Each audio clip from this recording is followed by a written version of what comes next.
Hello guys and girls, and welcome to a bit of War Thunder action. Today's video is going to be a bit on War Thunder Naval, a little bit on ground forces, a little bit on upcoming French tanks. So, it's mainly going to be a chatty episode. This first section though will be a bit about the ships and what's going right in the naval combat section. And then I'm going to talk a little bit more in depth on what's going wrong and what could possibly fix it. Okay, well, if you stuck around and if you want to listen to me babble on for a little bit, welcome, and it's good to have you here. So, this is a user-made mod that just has all of the ships in the current naval beta, apart from the Italians. So we've got many ships in here. Ships you haven't seen in the beta for a while as well, such as the concrete German ship, I think it's the AFD-1.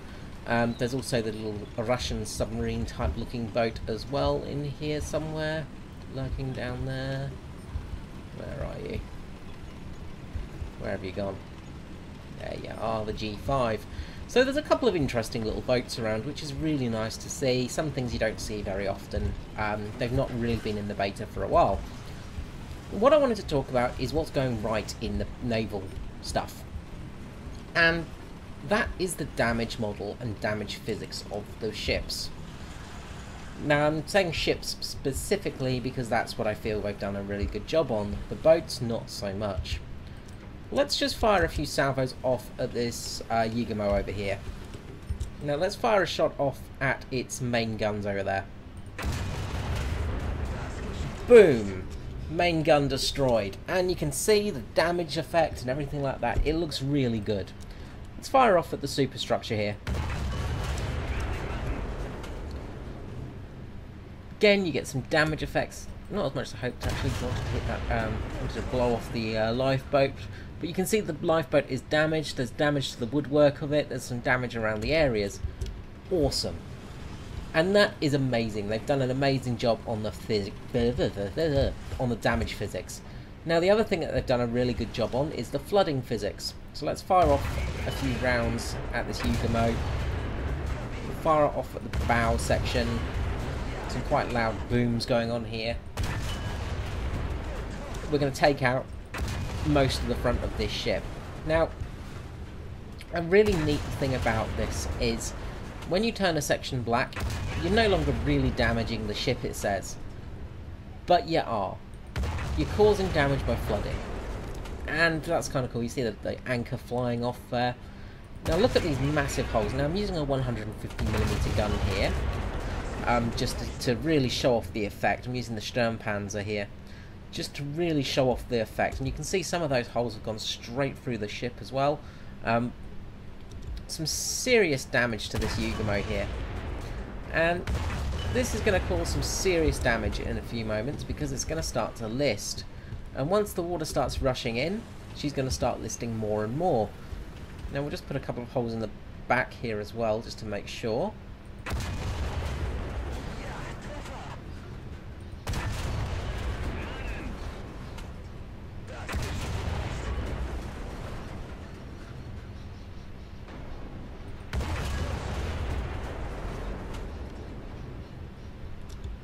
There we go, and you can see those holes appearing. Just look at the damage, it looks amazing, and the ship's starting to list now, it's starting to list heavily, and soon she's going to capsize and go over. Over she goes, rolly rolly roll. The more water sloshing around in there makes her capsize quicker. And 3, 2, 1, over she goes. That's the end of this destroyer's life. She's going down to the bottom of the ocean floor. Now you see she's still actually active, but in reality this boat is buggered now, and it will soon be the target destroyed. There we go. Fires start, everything starts looking ratty, and you start seeing the damage everywhere, and it just looks amazing. You know, just they've done an amazing job in this respect. But let's talk about some of the gameplay that works. The long-range gameplay is pretty fun.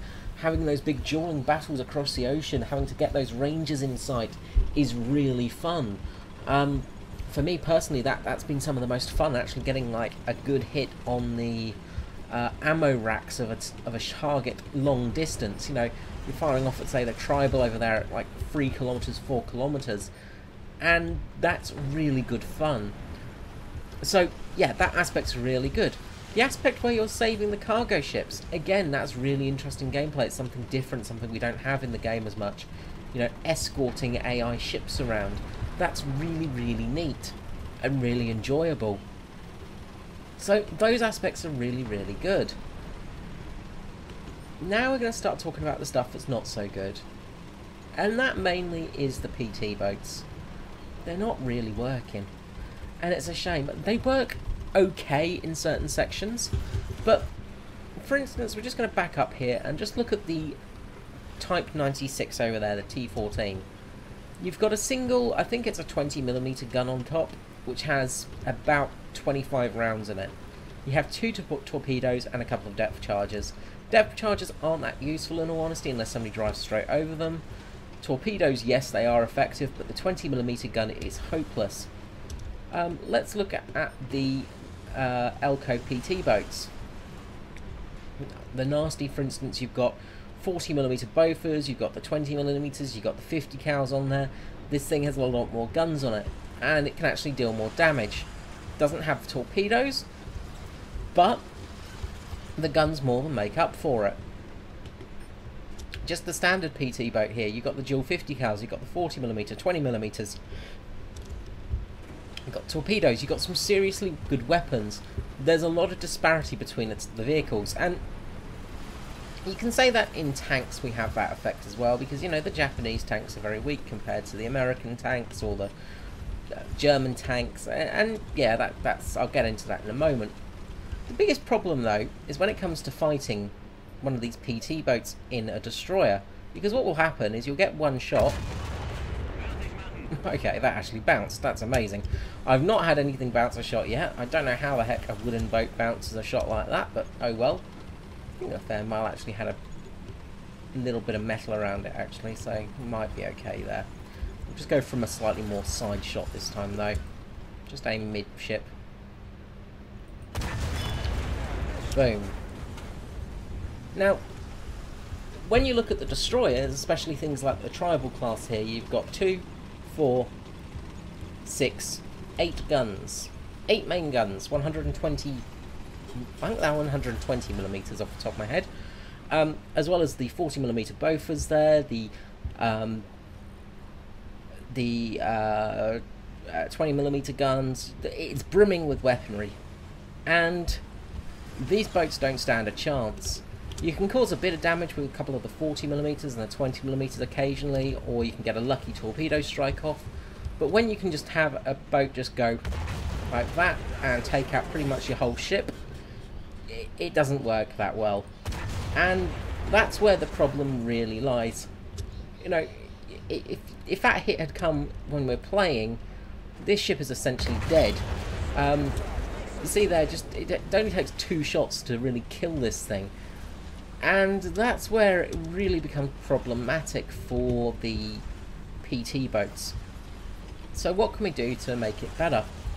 I think what has to be done is... That was terrible English there, I think. We need bigger boats, maybe. We need to go up to those light cruisers. Light cruisers are just as nimble as you destroy it. Well, not as nimble, of course, but they're quite nimble still. You know, you have a bit of armor on them. You have some actual stability with them, and you have decent guns on them. But a destroyer is not going to be able to gun one down in one salvo, and a cruiser is not going to be able to take one of these destroyers down in one salvo. When you're using 150mm guns on a destroyer, it's devastating, of course, when it hits, but you still need a few good hits to kill it. Whereas with these PT boats, it's pretty much an instant death sentence. So let's just fire off a close range shot here at this destroyer. 150mm.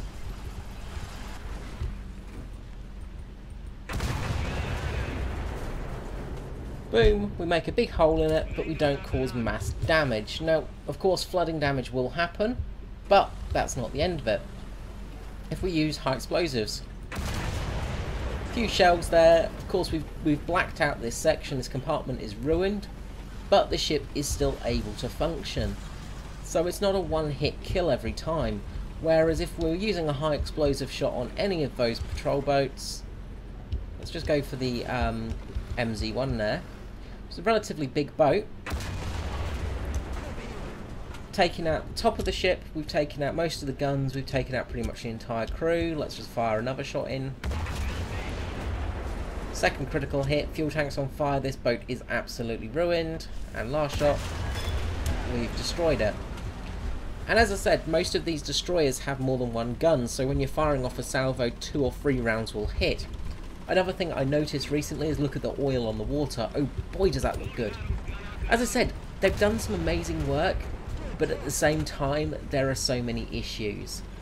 And I think you need to have a system where the PT boats are not having to duke it out with the destroyers. One other thing I did want to show before I finished my little rambling on was just the side of this concrete ship here. Just fire a hole into her hull. And just the fact that the actual hole in the ship is concrete. They've done an amazing job on the modelling. The team have done fantastic work on these ships. The damage model, as I said, it looks fantastic. So really do pat yourself on the back, guys, and you've done an amazing job there. Now on to ground forces and the biggest issue, the air. Yeah, I'm going to be talking about that. So CAS is really damaging ground forces in realistic battles and also simulated battles at some stage. So in simulated not so much because it is a lot harder, but the ground forces, it really is affecting it in realistic battles. I'm just going to drive around here, just showing off some of the boats as I go around. And when ships come into play, the Air Force section also affects that as well. PT boats are absolutely wrecked by any plane, or not any plane, but most planes. If you've got a plane with a couple of 50 cals on board, you strafe the Type 96 there, it's as good as dead. Because it's only got a couple of crew members, there's not much you can really do against it. Let's get a shot off at this poor chap here. 7 crew members, so as you see there, we've taken out most of them in that hit. It's very unfortunate. It doesn't take long for that boat to die, and it becomes very problematic when you're trying to make a balanced game to have that in there. The issue in tanks as well is that, you know, these same things are happening. Air is really dominating the whole theatre, so to say. It's not really mixed battles, it's who can get a plane first, and whoever gets that plane first is the winner of the match. And that really does make it very imbalanced, in my opinion. Of course, you may disagree with me here, but in all honesty, it's really, really bad at the moment. I've actually not been able to play ground forces because every game I play, I just get strafed. Generally, it's from the kill cam, the replay. You know, the enemy will get the replay of my position, and then 20 seconds later, I will just hear a whistle. Dead. Or I'll just hear something like a jet come over and rockets will hit me, or the guns will strafe me. And usually, because I use light tanks, I prefer to use light tanks over heavy tanks, or tank destroyers, things like that, things that are a bit weak to air. I tend not to have very good matches because every game is ruined by planes, and you'd hope in a realistic battle scenario you could actually have your tanks set up so they don't get attacked by planes all the time. I had a match the other day where I was hidden in a forest and somebody just flew up very high so that they could let the trees just disappear, and then of course a few moments later I had a plane come down on me, strafe me, and I was as good as dead. And it's really affecting my enjoyment of the whole game. It really does make it less interesting, less fun, because I play tanks because I want to actually play with tanks. I want to have tank combat. I want to have interesting, fun tank combat. And in certain scenarios like Kursk, you know, planes would make a great difference, but in a environment such as Berlin, the planes shouldn't really be affecting the game that much because, well, planes weren't used that well in urban environments. Now, I'm sure some of you are going to be smart asses now and come up with a massive list of all the times that planes were used in urban environments for ground combat, but the majority of those times the area was pretty clear, or the fighting wasn't so hard. They were fighting an enemy that was entrenched. So, you know, say St. Petersburg, Stalingrad, you know, the enemy were entrenched there, and they sort of had there weren't many friendly forces in the area, so they didn't have to worry about blue on blue action, and that's the biggest problem. Is it's very hard to play a tank when you've got planes, much like planes have taken out naval forces. You know, planes have destroyed the old-fashioned, you know, battleships and the like. The same goes for many things such as, you know, tanks. You know, tanks are no longer the be-all and end-all of military machines, because nowadays we've got things like attack helicopters and, you know, planes with missiles and things like that. So although tanks are still very much in use, it isn't as imperative now to have the ground. You need the air first. You need to have the air control. And yeah, you can say, look, you just get AAA vehicles up and you get fighters in the air, but the issue is nobody wants to play a AAA vehicle that much. You know, it's not as rewarding, and generally it means sitting at the back of the map, finding a spot to sit until those planes come. And you're not guaranteed to get planes every single match. You may well get planes coming in every now and again, or you may get planes every single match, but you're not guaranteed to be able to get them. And yeah, it really does affect the gameplay, and I'm worried that naval forces are going to have that same issue. Because in all honesty, if there's, say, 5 destroyers on a team, and the enemy team has 2 destroyers but 3 planes up, then yes, the AAA defences on the destroyers are going to be pretty good at dealing with said planes, but at the same time, if those 3 planes manage to launch 2 torpedoes, that's 2 dead destroyers. If those 3 planes manage to launch 4 torpedoes or drop 4 bombs, that could possibly be 4 dead destroyers on the enemy team. It's very unbalanced in that respect, and I think maybe a game mode where you can just have the vehicles versus the vehicles, much like air realistic battles. You know, we've got that where we just have planes versus planes. You know, there's no BS involved in it. You just know what you're getting in for, and it sort of needs that balance put into it. Anyway, guys, let me know what you think below. Let me know what you think of Naval at the moment. As I said, there's a lot of good with it, but there's a lot of bad with it. I'd suggest looking at Napalm Wright's video as well.